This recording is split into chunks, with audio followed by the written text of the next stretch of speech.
आणि प्रत्येकाला पैशाचीच भूक आहे, देशासाठी लढणारे लोक आहेत. आज जपान सारख्या, म्हणून आपला जो उच्च शिक्षणाचा दर्जा आहे त्याची एनरोलमेंट जो रेशो आहे तो फक्त 15-16% आहे. पण जपान सारख्या, चायना सारख्या देशामध्ये आणि अमेरिकेसारख्या देशामध्ये त्यांचा उच्च शिक्षणाचा जे रेशो आहे तो 90% आहे.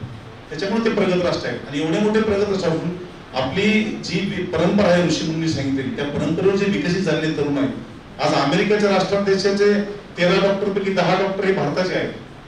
म्हणून तिथले IT इंजिनियर झालेले मुलं या देशाला सुबत्ता निर्माण करून शकत नाहीत का?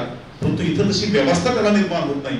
आणि म्हणून अशी व्यवस्था बदलण्याचं सामर्थ्य आपल्या मनामध्ये निर्माण झालं पाहिजे. केवळ जातीयवाद, संघर्षवाद, भ्रष्टाचार या गोष्टीमध्ये आपला विद्यार्थी न घडता, पैसा कमवण्याचा त्याचा हेतू न असता कमी पैशामध्ये सुद्धा आपण सुखी जीवन जगू शकतो. मी एकच उदाहरण सांगतो. बॅरिस्टर अब्दुल कलामकडे त्यांचा भाचा आला, तो MA अर्थशास्त्र झालेला होता. त्यांनी सांगितलं की बाबा मामा, मला तुम्ही राष्ट्रपती आहेत तर भारताच्या आर्थिक नियोजन समितीवर घ्या, मला अर्थ नियोजन समितीवर. तर ते म्हणजे 2-3 दिवस तू माझ्यापाशी थांब म्हणले. तो मुक्कामाला थांबला आणि 3 दिवस झालं म्हणजे तुझं काम होणार नाही. ते म्हणजे कसं काय होणार नाही, तुम्ही राष्ट्रपती आहेत. ते गेले म्हणजे 3 दिवस झालं माझ्या संग बरोबर तू जेवण करतोस आणि जेवताना अर्ध खरकट गोष्ट टाकतोस. तुझ्या पोटाला किती लागतं याचं नियोजन तुला समजत नाही आणि देशाचं नियोजन तू काय करणार आहेस. की अशी प्रतिभाशाली माणसं आपल्या देशामध्ये घडू शकली म्हणून त्यांना देवत्व प्राप्त झाले. खरं तर राहुलनी फार असं विकसित झालेला मुलगा आहे तो. आम्हाला त्याचा विशेष अभिमान आहे तालुक्याचा माझ्या असल्यामुळे. आणि नेहमीच त्यांनी फार मोठं व्हावं आपल्या महाराष्ट्रामध्ये, एवढीच अभिव्यक्ती या ठिकाणी व्यक्त करतो. आणि खरं तर वैद्यकीय क्षेत्रामध्ये खरं तर डॉक्टरला पाहिल्यानंतर आमच्या हृदयाचे धोके वाढतात मला आणि आपल्याकडे आपल्या बीड जिल्ह्यामध्ये सध्या MBBS चे डॉक्टर तर इतके आहेत, म्हणजे मेडिकल क्षेत्रामध्ये एवढं काम नाही. माझ्या गावामध्ये 25 MBBS म्हणजे प्रत्येक वर्षी एक MBBS चा विद्यार्थी बाहेर निघतोय. मी ज्या गावामध्ये माझा जन्म झालेला आहे. तर ही पिढी जी आता सक्षम आहे, एकीकडे संघात वाढला तरी एक पिढी अशी आहे की आपल्या आई वडिलांच्या कर्तृत्वाची जाणीव ठेवते, त्यांच्या शेती जाणीव होते. मराठा समाजाचा मुलगा त्याचे राहुलला मला भेटला, आकाश त्याचं नाव होतं. आम्ही त्याला भेटलो होतो, म्हणलं सर आम्हाला आरक्षण मिळेल का? मी म्हणलं का? म्हणलं माझे वडील मजुरी करतात, मला शिक्षणासाठी पैसा नाही आणि मी तर 5,000 रुपये महिन्याने एका हॉटेलवर काम करतो. तर ती ईर्ष्या होती. आणि म्हणून तो आरक्षणाची भाषा, आरक्षणाची अपेक्षा करून अभ्यास कर, म्हणजे अभ्यास करणार ही पिढी आज अशीच समाजाचा आणि आपल्या आई वडिलांचं नाव कमवू शकतात. अशी विद्यार्थी अभ्यास करणारे गरजेचे आहेत. पुन्हा एकदा सर्वांचे आभार मानतो. खरं तर मानवी शरीराचं धर्म आणि त्याच्या रचनेतील घटक, त्यांचे कार्य, त्याचा अभ्यास करणाऱ्या विचारशाखा अनेक आहेत. आयुर्वेदापासून तुमचं ॲलोपॅथी असेल, होमिओपॅथी असेल, शरीराच्या विज्ञानाचे, आरोग्यशास्त्राचे विश्व विस्तारलेले आहे. आणि म्हणून आता पायाच्या नाकापासून ते डोक्याच्या शेंडीपर्यंत प्रत्येक घटकाचा एक नवा तज्ज्ञ विकसित होतोय. आमच्याकडे पहिले लहानपणी आम्हाला एक डॉक्टर असायचे, पटेल सर, अबुकडे सर गेवरायला, जुने पटेल म्हणायचे. त्यांना म्हणजे गुडघे दुखायला लागले तरी तेच त्यांच्याकडे जायचं. BMS असायचे ते, डोकं दुखायला लागले तेच असते, अटॅक आला तरी तेच असायचे. म्हणजे आता प्रत्येक क्षेत्राचे नवे तज्ञ आहेत. म्हणून मानवी मनाच्या हृदयाचा ठाव घेणारे आणि हृदय विकसित करणारे डॉक्टर आपल्या फिल्ममध्ये जे कार्यरत आहेत, अरुणजी बडी सरांना विनंती करतो त्यांनी या कार्यक्रमाला संबोधित केलं.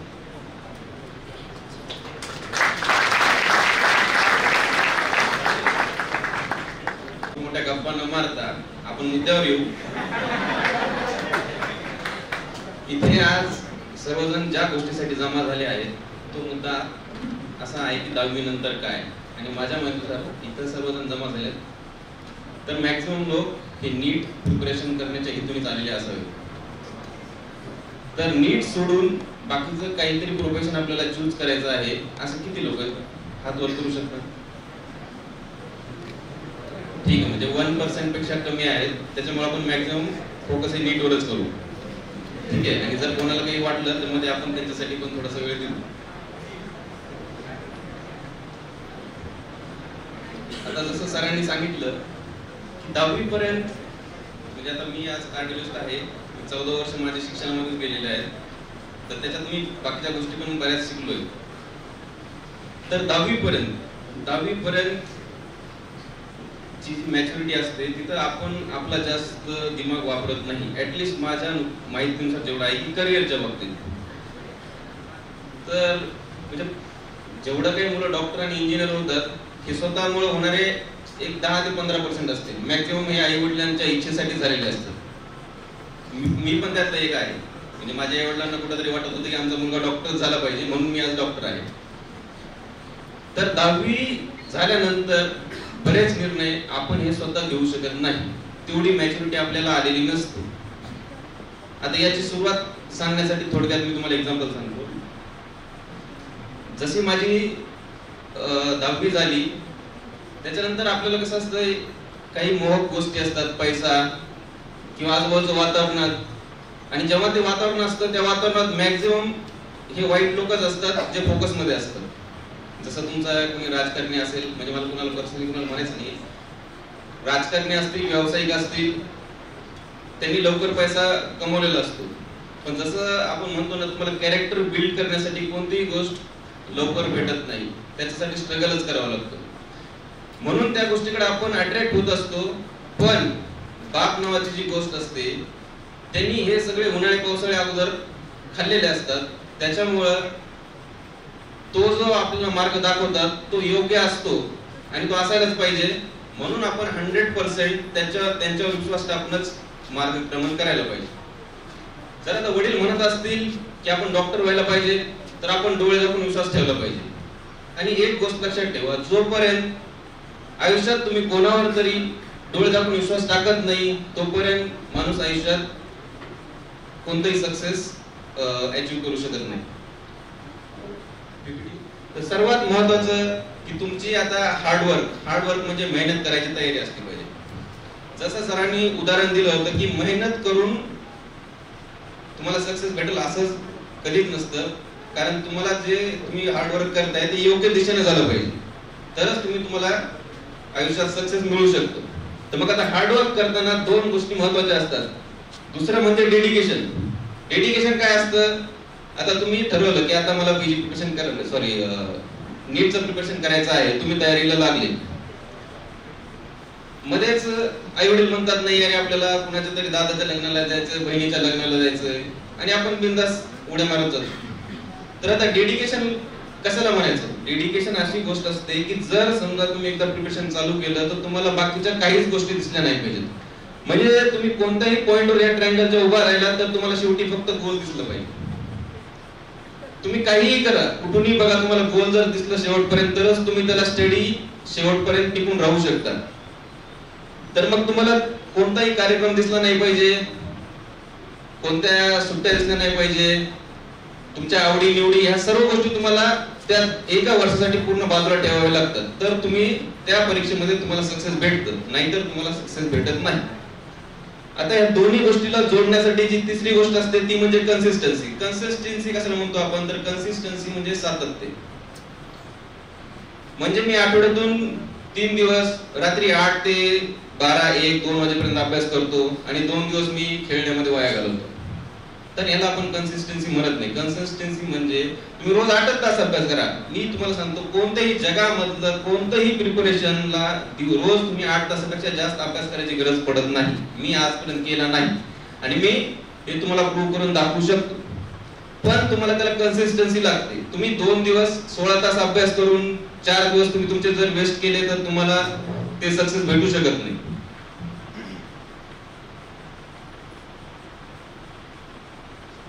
तर आता गोल कशासाठी पाहिजे?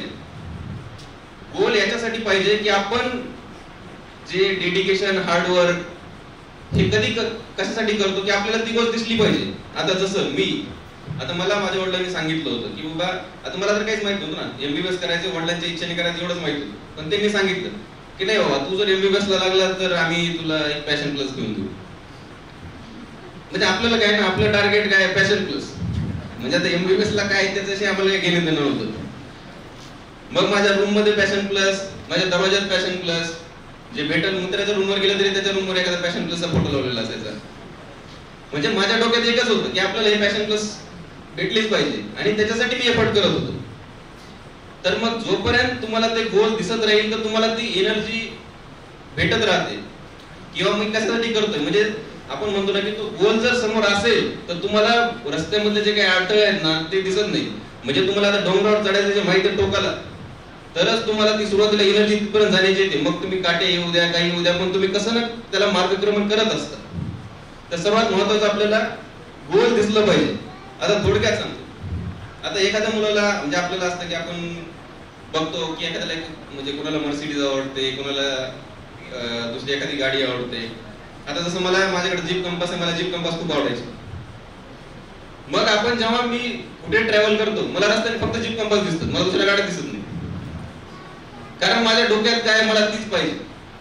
तर जेव्हा तुम्हाला ते गोल असतं, आता बऱ्याच गोष्टी सर्वांनी सांगितल्या, मला फक्त एकच सांगायचं की जेव्हा तुम्ही आपण एखादी गोष्ट ठरवतो ना तर निगेटिव्हिटीकडे आपण जास्त लक्ष नाही द्यायला पाहिजे.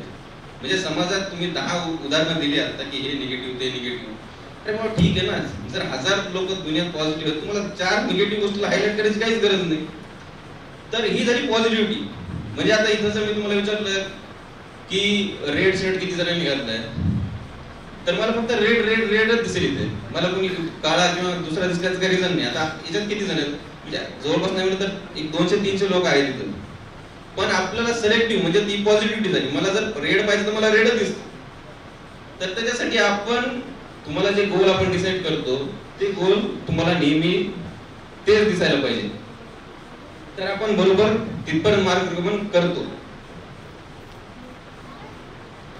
आता हार्डवर्क, आता हा सर्वात महत्वाचा मुद्दा आहे. मला माहित नाही इथं इंग्लिश मिडियमचे किती जण आहेत, हात वर करा. म्हणजे फार कमी आहे, मी तुम्हाला सांगू शकतो कारण मी मराठी मिडियमचंच आहे.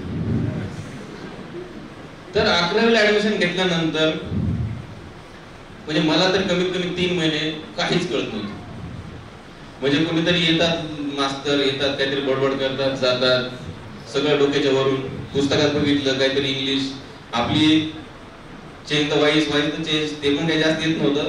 त्याच्यात इकडचे समोरचे काही वर्ड्स पहिल्या जागेवर ठेवायचे, पहिले शेवटी ठेवायचे. इंग्लिशमध्ये पॅराग्राफ, मग सेम आन्सर म्हणायचं ते सेम शब्द हुडकायचे आणि तो काहीतरी लिहून टाकायचा, अशी परिस्थिती होती. म्हणजे आता इंग्लिश लोकांची बेटर आहे, माझी नव्हती. म्हणजे तिथूनही माणूस पुढे जाऊ शकतो हे सांगण्यासाठी उदाहरण दिले. म्हणजे मी पण हुशारच आहे. तर मग ऑप्शन काय, आपण सोडून देऊ शकतो का, नाही. आपल्याला जायचंय ना, आपल्याला डॉक्टर व्हायचंय ना, डोकं लावायचं, काय वाचत राहायचं. तुम्हाला काही नाही कळलं ना, वाच. काही समजलं नाही, वाच. तुम्हाला मी म्हणलं ना दुसरं एखादी गोष्ट मी म्हणलं ना की यार मी वाचतो तरी लक्षात पण राहत नाही, तरी पण वाच. म्हणजे कसं असतं, आता संतोषी माझा थिएटर आहे, तिथून तिडके क्लासेस, ठीक आहे. किती अंतर असेल, एक 400 मीटर 300 मीटर, ठीक आहे. आता समजा मी फर्स्ट टाइम आलो, मी डायरेक्ट तिडके क्लासेसला गेलो, ठीक आहे. पण मला मध्येच नंतर तिडके क्लासेसने विचारलं, सर तुम्ही ते तुम्हाला जाताना एक फर्स्ट साईडला हॉस्पिटल लागलं, त्याचं नाव काय. झालं मी ब्लँक ना, मला काहीच माहित नाही कोणतं हॉस्पिटल, मी बघितलंच नाही, मला तर तिडके क्लासेस जायचं होतं. पण जर मी 100 वेळेस तिथून तिडके क्लासेसला जाईल तर 100व्या वेळेस तुम्ही मला कोणतं हॉस्पिटल कोणत्या जागेवर आहे, कोणता बोर्ड कुठे आहे, ह्या सगळ्या गोष्टी मी तुम्हाला सांगू शकतो. कशामुळं, कारण आता सुरुवातीला तिडके क्लासेसला जायचं होतं, मग आता जाताना करणार काय ना, मग इकडं बघ तिकडं बघ, म्हणजे तुम्ही तर प्रत्येक बारकावे जाणून घेता. जसं तुम्ही आता बीडमध्ये नवीन असेल तर शिवाजी चौक माहित असतो, बार्शी नाका माहित असतो आणि जालना रोड माहित असतो सुरुवातीला. पण ज्यावेळेस तुम्ही बीडचे बनता तुम्हाला प्रत्येक गोष्ट माहित असते ना. तुम्ही जाणीवपूर्वक करता का, मला उगाच जायचं त्यांच्याकडे म्हणून मी रस्त्याने रोज मुद्दाम काही बघत नाही ना. पण ते तुमच्या म्हणजे सबकॉन्शियस माइंड ज्याला म्हणतो ना आपण, ते तसं असतं. तर मग आता ही एक्झाम कशी बेस असते, एकच पॅराग्राफ असतो. म्हणजे नीटची एक्झाम आहे, बायोलॉजीचा एक पॅराग्राफ आहे, फिरून फिरून क्वेश्चन त्या 100 शब्दामधूनच येणार आहे. एवढंच आहे की सुरुवातीचा एखादा क्वेश्चन एखादा सेंटन्सवर असतो, तिसरा क्वेश्चन ते बदलून दुसऱ्या सेंटरवर असतो, पण त्याच्या बाहेरचं क्वेश्चन विचारायची परमिशनच नसते. तर मग होतं काय असेल, मी जसं सांगितलं की जसं तुम्ही ते 100 वेळेस एकच पॅराग्राफ वाचता तर तुम्हाला त्यातला प्रत्येक वर्ड तुम्हाला माहित असतो. म्हणून क्वेश्चन कसाही विचारला, फिरून जरी विचारला तरी तुम्हाला तो येतो. म्हणून वाचन करणं हे फार महत्वाचं आहे. ऍक्च्युली आता निमोनिक ह्या विषयावर मी जास्त बोलत नाही, म्हणजे मी ठरवूनच आलो होतो. पण जसं आता सरांनी 10वीच्या मुलांनी नीटची एक्झाम दिली आणि त्यांनी एवढं चांगलं स्कोर केलं हे ऐकूनच मी ऍक्च्युली खरंच थक्क झालो. म्हणजे जेव्हा मला 10वी झाल्यानंतर इंग्लिशचं माहित नव्हतं, त्या म्हणजे लेवलचे विद्यार्थी असताना त्यांनी नीटला एवढं चांगलं स्कोरिंग केलं हे खरं म्हणजे खरंच खूप वाखाणण्याजोगं आहे आणि खूप अभिमानाची गोष्ट आहे त्यांच्या आई वडिलांसाठी. पण सर्वात महत्वाचं की 2 वर्ष जे हे असतात हे सगळ्यात हा डेंजर झोन असतो. म्हणजे ज्या गोष्टी अगोदर कधीच कळत नसतात त्या गोष्टी या काळात कळायला लागतात. तर आपण या काळामध्ये खूप स्टडी राहणं हे फार महत्वाचं आहे. आणि जे मी नेहमी सांगतो की गोल कशासाठी पाहिजे ह्यासाठीच पाहिजे. कारण तिरके क्लासेसला जायचं तिथपर्यंत पोहोचायचं हे आपलं एम असलं तर ठीक आहे, नाही तर मध्ये तिथं पांढरपणी दिसली तिथं जर बसला तर पुढे जाणारच नाही. त्यासाठी तिरके क्लासेस हे एम आपलं पाहिजे तरच आपण पुढे जाऊ शकतो. आता हार्डवर्क किती करायला पाहिजे ना, त्याला काही लिमिट आहे. म्हणजे आता समजा काही असं किंवा 3-3, 4-4 वर्ष रिपीट करतायत पण लागत नाही, मग आपण कसं करणार ना किंवा म्हणजे मी किती मेहनत करायला पाहिजे. तर आता 10वी पर्यंत फिजिक्सचा हा किती पार्ट आहे मला माहित नाही. सर्वांना ऑर्बिटल व्हेलॉसिटी एस्केप व्हेलॉसिटी झालेलं आहे का फिजिक्स मध्ये? तर आपल्या पृथ्वीच्या भोवती एक गुरुत्वाकर्षण असतं ना, म्हणजे आपण 1 रुपयाचा वर कॉइन फेकला तो वर जातच नाही, तो खाली येऊन पडतो. तर ही गुरुत्वाकर्षणची शक्ती जिथपर्यंत आहे त्याला आपण ऑर्बिट म्हणतो. आणि जर समजा आपल्याकडे देशामध्ये जर आपण रॉकेट लॉन्च करतो, ते रॉकेट लॉन्च करण्यासाठी त्याला ती ऑर्बिटल जी गुरुत्वाकर्षण शक्ती आहे त्याच्या बाहेर जावं लागतं, तरच तो रॉकेट लॉन्च आपण सक्सेसफुल झाला असं म्हणतो, नाही तर शेवटी त्याला खाली जाऊन पडायचं असतं. तर मग आता जसं तिडके वराड सरांनी सांगितलं किंवा तिडके सर 12th पण त्यांना शिकवायचे, म्हणजे 12th ला पण त्यांना शिकवलं जे की ते समजा सेम वर्गात शिकत होते. हे ऍक्च्युअल मध्ये खरं असतं. जेव्हा मी पीजी प्रिपरेशन करत होतो तेव्हा मी म्हणजे माझे जेवढे मी कॅन्टीन मध्ये जर बसतो, माझे जर मित्र असले तरी पण मी सांगायचो कसा अभ्यास करायला पाहिजे, कसं लक्षात ठेवायला पाहिजे. तर बरेच जण म्हणायचे आपण स्वतःच काय खरं नाही, अजून स्वतः प्रिपरेशन झालं मोठमोठ्या गप्पा मारायला. पण नाही, मी तुम्हाला सांगतो तुम्हाला अचीव्ह करावी लागते. ज्या वेळेस तुम्हाला तुमचं सक्सेस दिसतं ना तेव्हाच तो कॉन्फिडन्स येतो. कोणीच कुठेही गप्पा मारू शकत नाही. जर तुमच्यात ती जर पॉवर असेल, तुम्हाला जर ते विजन असेल आणि तुम्हाला जर तुमचं सक्सेस दिसत असेल तरच तुम्ही दुसऱ्याला सांगू शकता, नाही तर सांगू शकत नाही. तर मग ही हे ऑर्बिट आहे हे तोडून जेव्हा रॉकेट जातं बाहेर, त्याच्यासाठी जी ताकद लागते, त्याच्यासाठी जी व्हेलॉसिटी लागते त्याला म्हणतात एस्केप व्हेलॉसिटी. तर एस्केप व्हेलॉसिटी म्हणजे काय, तुम्हाला तेवढ्या ताकदीनं ते रॉकेट लॉन्च करावं लागतं. एकदा त्या ऑर्बिटच्या ते बाहेर गेलं की त्याला कोणतीच ताकद रोखू शकत नाही. म्हणजे त्याला ते एकदा त्या ग्रॅव्हिटीच्या बाहेर गेलं तर तो रॉकेट पूर्ण फ्री असतो, त्याला नंतर पडण्याची बिलकुल चान्सेस नसतात, शक्यता नसते किंवा ती ग्रॅव्हिटी तिथपर्यंत पोहोचतच नाही. तर तुम्हाला प्रिपरेशन त्या लेवलचं करावं लागतं. तुम्हाला एकदा तुम्ही त्या लेवलला जर गेला तर तुम्हाला म्हणजे कोणतीही एक्झाम आपण म्हणतो नाही कोणी म्हणतो मी महाराष्ट्रासाठी प्रिपेअर करतो, मी स्टेट लेवलसाठी प्रिपेअर करतो, मी ऑल इंडियासाठी बघतच नाही, असं काही नसतं. एकदा तुम्ही ती एस्केप व्हेलॉसिटी ला गेला ना तुम्ही की तुम्हाला कोणतेही एक्झाम असू द्या तुम्हाला सक्सेस भेटणार म्हणजे भेटणार. कारण तुम्हाला नंतर कोणतेच फॅक्टर मॅटर करत नाही, तुमचं एवढं जास्त प्रिपरेशन झालेलं असतं. तर ती लेवल गाठणं खूप महत्वाचं आहे आणि आपण त्यासाठीच पूर्ण हार्डवर्क करायचं असतं. आता या सगळ्यांना जोडणारी जी महत्वाची गोष्ट आहे ना ती कन्सिस्टन्सी आहे. म्हणजे बाकी सगळ्या गोष्टीत माझ्याकडे आता मी खूप टॅलेंटेड आहे, मला हार्डवर्क करण्याची तयारी आहे, पण मी आठवड्यातले 2 दिवस अभ्यास करतो, 4 दिवस बोंबलत फिरतो. तर असं करून चालत नसतं. तर सगळ्यांना ही जोडणारी गोष्ट आहे कन्सिस्टन्सी. आता मी कन्सिस्टन्सी तुम्हाला काही उदाहरण सांगतो. पॅडमॅन मूवी सगळ्यांनी बघितलाय. आता पॅडमॅन मध्ये काय आहे की एक साधारण माणूस सॅनिटरी पॅड तयार करण्यासाठी मेहनत घ्यायला चालू करतो. म्हणजे त्याला किती दिवस मेहनत करावी लागली, त्याचे म्हणजे आयुष्याचे त्यांनी 12-13 वर्ष त्याच्यात घातले. त्याला कितीतरी वेळेस फेल्युअर आलं. तर सगळ्यात महत्वाचं आहे की तुम्हाला एक्झाम मध्ये सुरुवातीला फेल्युअर येईल. मी म्हणलं ना की मी सुरुवातीला 50 पैकी मला वर्गामध्ये 2 मार्क, म्हणजे मला पूर्ण वर्गामध्ये असं विचारलं होतं की हा कार्यकर्ता कोण आहे. तर आता ठीक आहे ना, हा तो करणं तर आता शेवटी नाव तर माहित होणारच ना, तर उभा राहिलो मी. तर मी तुम्हाला सांगतो की तुम्हाला फेल्युअर साठी खचून न जाणं ही तुमच्या यशाची पहिली पायरी आहे. कारण मी नर्वस झालोच नाही, कारण मला माहिती मी अभ्यासच नाही केला. ज्या दिवशी तुम्ही अभ्यासच नाही करत तर तुम्हाला म्हणजे असा अपमान वाटायचं किंवा काहीच गरज नाही ना. ज्या दिवशी तुम्ही तुमचा 100% द्याल आणि तुम्हाला फेल्युअर येत असेल, मी तुम्हाला सांगतो सोडून द्या, नीट एक्झाम सोडून द्या. आपल्या स्वतःला टार्गेट द्या, 1 वर्ष 2 वर्ष मी एवढंच प्रिपरेशन करेन, नाही झालं तुम्ही सोडून देईल. कारण ती काय पंचवार्षिक योजना थोडीच आहे ना, आलाय द्यायलाय. आता तुम्ही नवीन फॅड बघितला असेल, 10वी 12वी झाली, सगळं सायन्स झालं, मग तो फेल होतो, त्याला गावाकडचे तुम्ही विचारत नाही, शेजारी बाजारी विचारत नाही. मग आता काय करावं, मग ते काय म्हणते, आता इथून सुटकारा पाडण्यासाठी एकच गोष्ट आहे, म्हणते मी एमपीएससी करायलो, मी युपीएससी करायलो. तर आपली सिस्टीम खराब असण्याचं हे अजून एक रिझन आहे. कारण एमपीएससी युपीएससी मध्ये जे जातात ना लोक, ते फार डेडिकेशनने जात नसतात, त्याला कुठं काय भेटलं नाही म्हणून ते तिकडे जातात. तर जे डेडिकेशनने जातात, सुरुवातीतून ज्यांना एमपीएससी करायचे असते ते लोक काहीतरी करतात पुढे जाऊन, म्हणजे सोसायटीसाठी जे काही करायला पाहिजे त्या स्टेजला जाऊन ते करतात. पण बाकीचे असे जे उरले सुरले असतात ना, ते नंतर सोसायटीला काही जास्त फायदा करून देत नाहीत कधीच. तर दशरथ माझी नावाचा एक माणूस होता देशात. तर याच्यात सांगायचं एकच आहे की तुम्ही फेल्युअरला बिलकुल घाबरलं नाही पाहिजे. कोणती एक्झाम असू तर फेल होणं म्हणजे एंड नाहीये, फक्त आपल्याला फेल्युअर मधून उभा राहता आलं पाहिजे, हे सगळ्यात महत्वाचं.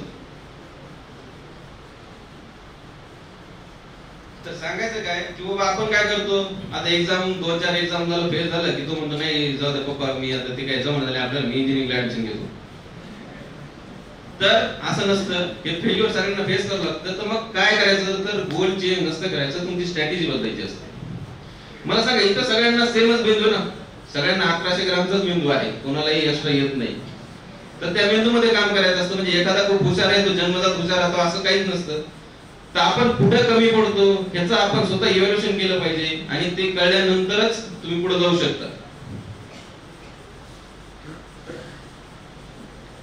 आता तुम्हाला कन्सिस्टन्सीचं बेस्ट एक्झाम्पल सांगतो. समजा आता मी ठरवलं की इथं या फरशीवर एक छिद्र पडायचं आणि मी इथून पाणी एक थेंब सोडायला चालू केलं. तुम्ही म्हणाल काय मूर्ख माणूस आहे अरे, ह्याला काय दिमागाची गोष्ट आहे का, इथं कुठे छिद्र पडत असते का? तर तुम्ही एखादे जुने मंदिर असतात ना, तिथे जाऊन बघा कधी, तिथं पिलर असतात, तिथून थेंब पाणी पडतं आणि लिटरली तिथं खड्डे पडलेले असतात. तर मला सांगा की जी गोष्ट अनबिलिव्हेबल आहे की असं होऊ शकत नाही, पण हे कशामुळे होतं, ही म्हणजे कन्सिस्टन्सी. म्हणजे काहीच नाही ना, कुणी ऊन पारा पाऊस काही असला तरी त्याचं काम चालूच आहे.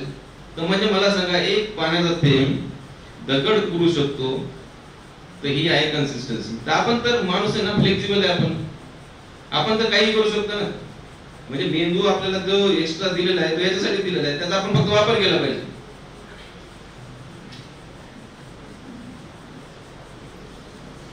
तर तुम्ही या सर्व गोष्टी जर फॉलो केल्या तर मला नाही वाटत की सक्सेस पासून आपल्याला कोणी रोखू शकतं. फक्त एक मिळलं ना, सर्वात महत्त्वाचं डेडिकेशन आणि तुम्हाला गोल, ह्या 2 गोष्टी तुम्हाला माहित पाहिजे. तुम्हाला रात्रंदिवस झोपेत उठताना बसताना तुम्हाला तुमचं गोल दिसलं पाहिजे, तर तुम्हाला सक्सेस पासून कोणीही रोखू शकत नाही असं मला वाटतं.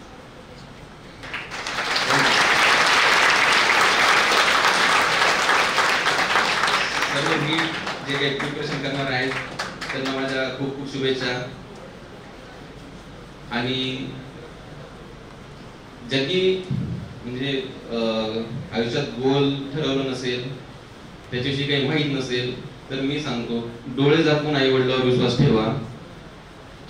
ते तुम्हाला तुमच्याशी कधीच वाईट विचार करत नसतात किंवा चुकीचं सांगत नसतात. सुरुवातीला कसं असतं की एज असं असतं की तिथं म्हणजे या 2-3 वर्षामध्येच आई वडिलांच्या बऱ्याच गोष्टी आपल्याला खटकतात, चुकीच्या वाटतात, पण त्या चुकीच्या नसतात, त्या आपल्यासाठीच असतात. तर ह्या गोष्टीचं आपण लक्ष ठेवलं पाहिजे. आता मी काही गोष्टी पालकांसाठी पण सांगणार आहे. तर आता सध्याच्या काळामध्ये मला नाही माहित तुम्ही पाहता की नाही, पण जुन्या वेळेस ते जर लॉक बंद पडलं तर आपण ते चावी बनवणारे लोक असायचे, त्यांच्याकडून घेऊन गेलं तर चावी बनवायची. तर आता तुमचं जर प्रिपरेशन आहे, म्हणजे एक्झामला जे तुम्ही प्रिपरेशन करताय ना, तर ही एक चावी असते. म्हणजे थोडक्यात काय, आता समजा मी प्रिपरेशन केलं, तुम्ही नंतर माझा एका एक्झाम मध्ये रँक आल्यानंतर माझा 10 एक्झाम जरी दिला तरी माझा रँक येतो. मी चॅलेंज देऊन सांगतो की मी आज जरी नीट दिली तरी मी रँक काढतो. मी सरांनी याच्यावर बोलून दाखवलं.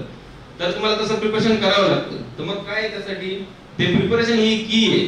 आता मला सांगा, तर याच्यामध्ये सर्वात महत्त्वाचं पार्ट काय आहे की सेल्फ इव्हॅल्युएशन.